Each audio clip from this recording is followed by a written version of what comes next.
ამ არენას როცა ვხატავდი, იმაზე ვფიქრობდი თუ როგორი იქნებოდა გარემო, სადაც პერსონაჟი თავს ძლიერად და თავისუფლად იგრძნობდა. მე იაპონური შენობა დავხატე, რომელიც გოგოსთან ერთად სხვა სამყაროდან გადმოვიდა. განსაკუთრებით cel shading-ის ლექცია დავამახსოვრდა. მივხვდი, რომ შუქჩtildeით ყველაფერს სხვა განზომილება აქვს. აი, ჩემთვის კი ყველაზე მნიშვნელოვანი პერსპექტივის ლექცია იყო. ეს თემა როცა ავითვისე, თითქოს ყველაფრის დანახვა სხვა თვალით დავიწყე.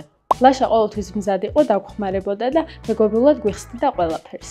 ისე გვისწორებდა შეცდომებს, რომ არ შეგცხვენოდა, პირიქით უფრო თავდაჯერებულები და მოტივირებულები ვხდებოდით.